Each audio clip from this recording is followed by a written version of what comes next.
단순하게 통화정책이 정치적 위압으로부터 자유롭지 못하다고 하는 것은 미국 달러화의 신뢰도에 심각한 영향을 미치고 관세 정책으로 시작된 달러화의 약세 문제가 어떻게 보면 달러화의 종말을 가져오는 단초가 될 수 있다. 2008년도 서프라임 사태 때 미국 경제가 무너지고 있는 상황이었잖아요.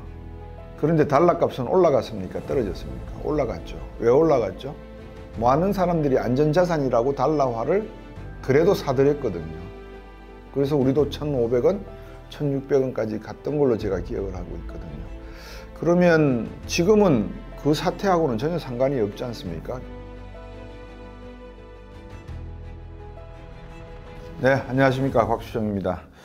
요즘 트럼프 대통령이 연일 제롬 파월 의장을 압박하고 있다는 사실은 뉴스에서 나오고 있는 내용이라서 여러분에게 파월 의장에 대한 트럼프 대통령의 압력이 어떤 의미를 가지는지에 대해서 제가 간단히 그냥 설명을 드리고, 그 다음에 제가 좀 요즘 관심 있게 보는 이슈가 한두 가지가 있는데 거기에 대해서 좀 말씀을 드릴까 합니다. 다름이 아니고 그 한두 가지 이슈 중에 가장 앞단에 있는 이슈는 달러의 종말이라고 하는 제목인데, 먼저 트럼프 대통령이 제롬 파월 의장에 대한 해임 압력, 그리고 참모들이 해임 가능성을 검토 중에 있다, 이런 소식들이 들리는데, 만약에 해임을 하게 된다면 어제 다우 지수가 1000포인트 이상 빠진 거를 보셨지 않습니까? 제가 새벽 1시 한 30분쯤에 학습하는 분들한테 전달해 드리는 실전 스터디 자료를 만들다가 보니까 1시 한 30분경에 다우지수가 1000포인트 정도 빠져가 있더라고요. 이제 그 정도의 파급 효과입니다. 근데 만약에 실제로 트럼프 대통령이 제롬 파월 의장을 해임을 해버렸다 라고 했을 때는 저는 한 3, 4일 내지는 일주일, 아니면 어쩌면 미국 증시는 그야말로 패닉 상태에 빠져들 가능성이 높다, 저는 그렇게 보고 있습니다. 트럼프 대통령이 달러화 약세를 이야기하고 있지만, 달러화 약세가 됐든 강세가 됐든 그것은 시장에서 결정한다는 것은 시장경제 체제를 이해하는 많은 분들은 다 알고 있는 기본 상식이고요. 이게 왜 문제가 되느냐, 아무리 미 연준이 연준 의장에 대해서 대통령이 추천을 하고 상하원에서 이제 인준 절차를 밟는다 하더라도 400개 이상의 은행들이 모여서 만든 은행연합회 성격을 가지고 있는 중앙은행 역할을 하는 미 연준이 의장을 제대로 지켜내지 못하고 대통령이 마음대로 뽑았다가 뺐다가 할 수 있다, 이러면 미국 통화정책의 어떤 독립성이라 그럴까요? 이게 없어진다는 거죠. 이건 너무나 다 아는 사실이죠. 근데 그냥 그 헤드라인에서 끝나는 게 아니라 미국 연준의 통화정책의 독립성이 끝났다, 또는 상처를 받았다라고 결정이 되는 순간에 우리가 당면해야 될 문제들은 수십 가지가 될 수가 있습니다. 주식시장이 급락 정도가 아니고 폭락이겠죠. 폭락을 하는 것은 물론이고 미국의 달러화의 패권의 종말을 고하는 신호탄이 될 수도 있습니다. 미리 앞당겨서 이렇게 말씀을 드리면, 미국 달러화의 금리라든지 이 통화정책을 통해서 미국의 소비자 물가와 실업률을 조절하는 역할을 하는데, 이 독립성을 미 대통령이 좌지우지하게 된다는 말은 결국 달러의 시장 결정력, 강세, 약세를 비롯해서 통화정책, 금리정책이 가져오는 어떤 전반적인 재정정책과 함께 가져갈 수 있는 역할에 대해서 대통령이 관여를 할 수 있다, 간섭을 할 수 있다는 의미는 심각한 문제를 야기할 수 있습니다. 가장 중요한 게 미국 달러화에 대한 투자자들의 투자 심리, 그리고 신뢰도의 문제가 발생을 하게 될 것입니다.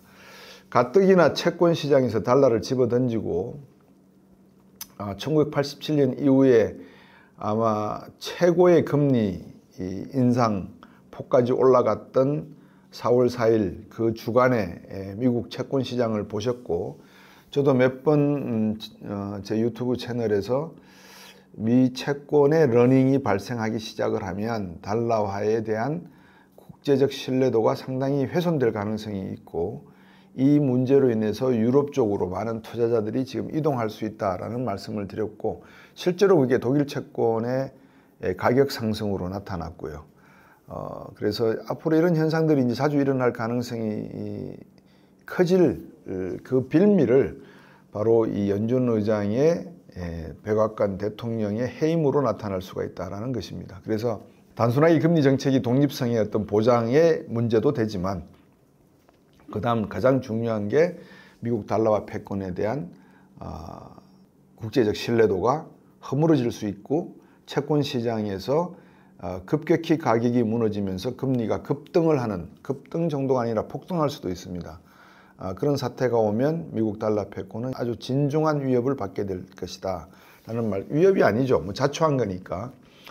여기서 이제 또 한 가지 덧붙여서 말씀을 드릴 게 뭐냐면, 트럼프 대통령이 이번에 관세 정책을 시행을 하면서 단순히 무역 정책에서 어떤 리밸런싱을 주장을 하면 그냥 무역 수지의 어떤 영향으로 끝나지 않겠나라고 제한적인 어떤 파급 효과를 생각했다 그러면 큰 오산이다라는 말씀도 덧붙이고 싶습니다. 다시 말씀드리면 채권시장 사태도 우리가 다 목도를 했듯이 관세 정책이라고 하는 아주 최하급의 단순한 무역 수지 개선 정책을 발표했음에도 불구하고 채권시장과 달러와 약세의 어떤 중요한 파급 효과를 가져왔다고 하는 것은, 미국의 관세 정책은 단순히 무역 수지에 국한된 정책이 아니다. 백악관이 이해를 해야 된다는 이야기를 드리는 겁니다.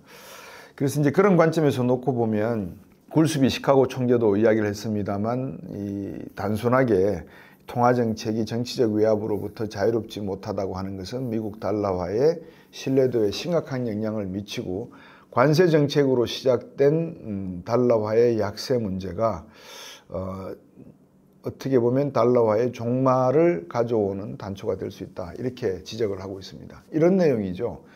만약에 지금 같은 사태가 옛날에 17년 전 2008년도 서프라임 사태 때 미국 경제가 무너지고 있는 상황이었잖아요. 그런데 달러 값은 올라갔습니까? 떨어졌습니까? 올라갔죠. 왜 올라갔죠? 많은 사람들이 안전자산이라고 달러화를 그래도 사들였거든요. 그래서 우리도 1,500원, 1,600원까지 갔던 걸로 제가 기억을 하고 있거든요. 그러면 지금은 그 사태하고는 전혀 상관이 없지 않습니까? 그러니까 미국의 어떤 경제 내적, 국내적 경제 문제로 인해서 미국 경제가 급락을 하고 있다, 아니거든요. 미국 경제는 견조하다라고 말씀을 드렸습니다. 아직까지 관세 정책이 제대로 반영되고 있지 않다는 것은 사실이지만, 이제 2분기 지나고 3분기 들어가서 연말로 가면 갈수록 IMF라든지 세계은행에서 미국 경제 성장률을 마이너스 쪽으로, 분기 성장률을 마이너스 쪽으로 보고 있는 것도 어떤 면에서 보면 관세 정책이 소비자 물가 상승과 금리 인상 등으로 파급되는 이 미국의 경제 성장률에 부정적인 효과를 나타내는 것이다 라고 말씀을 드릴 수가 있죠. 이렇게 되는 상황이 벌어짐에도 실업률은 아직까지 4.3, 4.5, 그 다음에 지난달 비농업 부문 취업자 수도 22만 8천 명인가요? 그리고 소비자 물가도 2.4 발표가 났고요. 여러 가지 미국 경제는 견조한 상황인데, 이 견조세를 트럼프 대통령의 관세 정책 한 방으로 달러화의 어떤 신뢰도는 물론이고 소비자 물가, 실업률 모든 것이 다 당초 예상했던 그 방향과 반대 방향으로 가는 결과를 가져왔다는 것은 트럼프 대통령의 입장에서는 상당히 당혹스러울 수밖에 없다, 이렇게 보여집니다. 이제 여기서 이 달러화의 패권에 대해서 다시 한번 제가 말씀을 드리면, 세계 경제에 어떤 충격이 올 때마다 금과 달러화는 상당히 안전자산으로서의 가치를 가지고 있었다, 저는 그렇게 보고 있습니다. 근데 이제 최근 들어와서 트럼프 대통령의 관세 정책이 그러한 전통이라 그럴까요? 신뢰관계를 무너뜨리는 결과를 초래했다는 점에 대해서 이제는 우리가 좀 더 달러화에 대한 진중한 평가를 해야 될 시점에 와 있는 것 같습니다. 더군다나 중국이 채권을 팔아치운 건 어느 정도 이해가 되는데, 일본마저 4월 4일 날 미국 채권을 한 100억 달러 이상 매도를 해버렸거든요. 이런 관점에서 놓고 보면 일본이라고 하는 나라가 이번 관세 협약에서도 트럼프 대통령에게 핀잔을 들었지만 정책상으로 상당히 일본의 어떤 포지셔닝을 잘 보면 나름대로 미국 달러화에 대한 우리의 입장 변화가 필요한 그런 순간이 오지 않았나 이렇게 생각이 됩니다. 자, 이제 이러한 관점에서 놓고 봤을 때 이제 중국이라고 하는 국가가 경제가 어떤 방향으로 가야 될지에 대해서 우리가 또 고민을 해봐야 될 것 같아요. 중국은 시진핑 주석이 끝까지 가겠다라고 하는 하나의 대결 국면으로 가는 것 같습니다. 뭐 최근 들어서 제가 몇 번 말씀을 드린 것 같은데 미국과 중국 간의 고위 당국자 간의 채널이 거의 형성이 안 돼 있는 상황이고요. 10월 달 말에 있는 에이펙 정상회담, 그리고 내년도에 있을 미국에서의 G20 정상회담, 여러 가지 굵직굵직한 회담들이 있고, 또 내년도 에이펙 회담은 아마 중국에서 열리죠. 이런 회담이 열리는 과정 속에서 그동안에 트럼프 대통령과 시진핑 주석의 포지셔닝을 보면 상당히 좀 서로 다른 성격을 우리가 먼저 이해를 해야 될 것 같습니다. 무슨 말씀이냐면 트럼프 대통령은 이 민주주의 제도 하에서 자유시장 경제 체제를 유지하는 국가의 수장으로서의 역할을 담당을 해야 되는데, 미 연준 의장도 해임을 하겠다 그러고 관세, 보호무역 관세를 245%까지 중국에다가 부과를 하고 있고, 이거를 기점으로 많은 동맹국과의 관계의 어떤 신뢰관계를 잃어버리는 그런 상황에 왔는데, 중국이 가만히 놓고 보면 이건 하나의 기회일 수 있거든요. 자신이 생각하는 1대1로 그 다음에 중국몽을 실현하는 데 있어서 오히려 미국이 중국에게 좋은 기회를 제공하지 않았나라고 생각할 수도 있을 것 같습니다. 근데 여기에 시진핑 주석의 단점은 뭐냐면 시스템상에 중국의 주석은 자기가 생각하는 것을 항상 어느 때나 어느 장소에서나 무엇이든 말할 수 있는 입장은 또 안 됩니다. 다시 말하면 공산당 내부 내에 시진핑 주석을 관리라기보다도 보호하는, 모시는, 섬기는 그런 비서실 조직이 있거든요. 거기서 시진핑 주석이 해야 될 말과 일정에 대한 모든 보고를 그대로 올려줍니다. 그러면 시진핑 주석은 그냥 그대로 따라서 읽어 내려가는 인지를 하고 그런 시스템을 가지고 있기 때문에 트럼프 대통령의 시스템과 중국 시진핑 주석의 시스템은 서로 공통점을 찾을 수 있는 그런 점이 많이 없다는 점에서 어떤 면에서 보면은 좀 뭐랄까 위험하다 그럴까요? 제 느낌에. 그러니까는 걷잡을 수 없는 방향으로 또 갈 수가 있습니다. 한쪽은 무슨 이야기든지 막 이야기할 수 있는 시스템을 가지고 있고, 한쪽은 아무 이야기나 함부로 이야기할 수 없는 그런 또 시스템을 가지고 있고, 그래서 우리가 이런 관점에서 놓고 보면 미중 간의 어떤 대응이 하는 데 있어서의 상당히 중요한 뭐라 그럴까요? 차이점을 이해할 수 있을 것 같습니다. 중국의 입장을 조금 더 말씀을 드리면, 중국이 이러한 미국에 대한 수출 부분에 있어서 1인당 국민소득이 15,000달러까지 가고 중국이 2,000조가량의 재정적 경기 부양책을 발표를 했고, 사실 2,000조 원에 해당하는 지난해 9월에 예산을 뭐 완전히 풀었는지는 모르겠습니다만 돈을 풀어도 지금 중국 인민의 저축률이 50%가 넘습니다. 그 말은 중국 정부가 돈을 풀어도 이 돈이 중국 인민들에게 흘러간다 손 치더라도 중국 인민들은 그 절반 이상을 지금 저축을 하고 있다는 것이고, 또는 대출을 받아가지 않고 있다는 입장이 되는데, 그러면 이 돈이 기업들에게 흘러가야 되는데, 기업들도 역시 어떤 투자를 해서 어떤 물품을 생산을 해서 수출을 해야 되는데, 지금 같은 상황에서는 수출 여건이 녹록지 않기 때문에 돈을 필요치 않는다는 거죠. 이거를 이제 우리가 말하는 유동성 함정이라고 표현을 하는데, 이 함정에 걸려 있는 상황이 중국 내부적 상황이라고 이해하시면 될 것 같아요. 그 다음에 두 번째, 시진핑 주석에게 기회라고 하는 것은 이런 내용이죠. 지난번에 제가 말씀드린 것처럼 미국 트럼프 대통령이 동맹정책이 동맹외교의 시작이라고 봐야 돼. 동맹외교는 모든 미국의 시스템의 시작이지 끝점이 아니거든요. 다시 말하면 한국은 반도체하고 배터리하고, 일본은 반도체 부품 소재를 가지고 있고 패키징을 하고, ASML은 장비를 지원을 하고, 그래서 하나의 분업체계, 우리가 말하는 자동차 생산이나 대량 생산 체계에 있어서 분업체계의 시스템을 미국의 산업 시스템이라고 놓고 보면 그러한 기술을 각 국에다가 이렇게 맡기고 그러한 신뢰관계, 공급사슬 체계를 바탕으로 한 거래 질서에 있어서의 신뢰관계를 중심으로 한 경제가 미국이 주도해온 20세기 이후의 산업경제라고 하면 지금 그런 시스템을 트럼프 대통령 스스로가 그냥 판을 깨버린 그런 상황이지 않습니까? 그럼 시진핑 주석 입장에서는 그 점을 그대로 가져올 수가 있다는 것이죠. 예를 들면 중국은 모든 것을 다 만들어낸다. 한국과 일본은 만들 필요 없고 우리가 다 만들어낼 테니까 당신들은 소비만 하라. 이건 안 되잖아요. 그죠? 우리는 소비 중심의 국가도 아니고 일본 역시도 수출 중심의 국가이기 때문에 따라서 중국이 만약에 트럼프 대통령이 해야 될 동맹의 어떤 전략적 접근을 중국이 해버린다면, 즉 좋아, 반도체는 우리 중국이 포기를 할게. 그렇지만 이거는 한국이 반드시 해줘야 돼.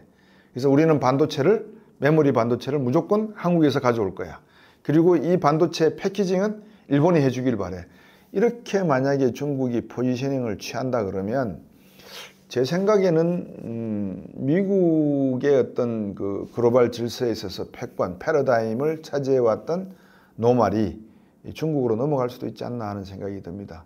그런데 여기엔 단점이 또 두 번째 단점이 존재하는 거죠. 뭐냐면 화폐적 측면에서 기축통화가 되기 위해서는 유동성이 엄청나게 풀려야 됩니다. 그리고 국가체제 내가 사실은 내수 중심으로 완전히 탈바꿈을 해야 됩니다.